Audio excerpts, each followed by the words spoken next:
Hello every one. So എന്തായി പിന്നെ കാര്യങ്ങൾ? അപ്പോൾ എല്ലാവരും ഉത്രാടപ്പാച്ചിലാണെന്ന് അറിയാം. അതെ, നാളെ നമ്മൾ തിരുവോണം. ഓണം വന്നല്ലോ, തിരുവോണം വന്നല്ലോ. എനിക്കങ്ങനെ പാടാനൊന്നും അറിയില്ല. 2026 Onam I gonna miss with my family. ആദ്യമായിട്ടാണ് നാട്ടിലില്ലാത്ത ഒരു ഓണം. ബട്ട് എന്നെ സന്തോഷമുണ്ട്, because my first Onam with my പിഞ്ചേഴ്സ്. ഈ ഒരു ദിവസം നാട്ടിലാണെങ്കിൽ അടിപൊളിയായി.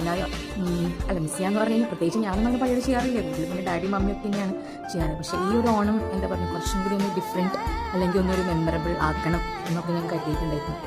I would want to try ഒരു ഓണസദ്യ പ്രിപ്പറേഷൻസും കാര്യങ്ങളൊക്കെ. അതെ, സിമ്പിളായിട്ടൊരു സാമ്പാർ അവിയൽ പരിപാടികളൊക്കെയാണ്.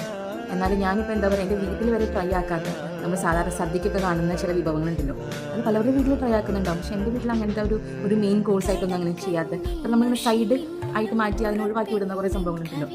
ചിലപ്പോൾ അത് ഞാൻ കഴിക്കാറ് പോലും ഇല്ല. പക്ഷെ എന്താണെന്ന് അറിയില്ല, എനിക്കതൊന്ന് ഡിസ്കവർ ചെയ്യണം, ഉണ്ടാക്കണം എന്നൊക്കെ ഉണ്ടായിരുന്നു. പക്ഷെ ഞാൻ ഭയങ്കര എക്സൈറ്റഡ് ആണ്. എന്തായിരിക്കും നാളെ ഇതൊക്കെ കഴിക്കുമ്പോൾ ഉള്ള ഒരു അവസ്ഥ എന്നൊക്കെ അറിയുമ്പോഴാണ്. ഇതൊക്കെ ഞാനാണ് ഉണ്ടാക്കിയതെന്ന് അറിയില്ല, ഞാൻ തന്നെയാണ് ഇതൊക്കെ ഉണ്ടാക്കിയതെന്ന് എനിക്ക് തന്നെ ചില സമയത്ത് ഒരു ഡൗട്ട് തോന്നുന്നുണ്ട്. But let's see. അതെ, ഈ ഉത്രാടപ്പാച്ചിൽ എന്താണെന്നുള്ളത് ശരിക്കും ഇന്ന് ഞാൻ എൻ്റെ റിയൽ ലൈഫിൽ മനസ്സിലാക്കിയത് ഇന്നാണ്.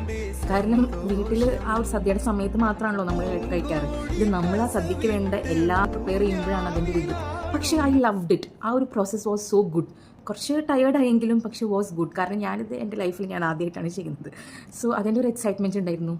അതെ, ഞാൻ കുറച്ചധികം എന്താ പറയുക ഡിഷസ് ആക്കിയിട്ടുണ്ട്. അത് എന്തൊക്കെയാണെന്ന് നാളെ കാണാം. Okay, let's see tomorrow. അപ്പോൾ ഓക്കെ ദെൻ, ബൈ.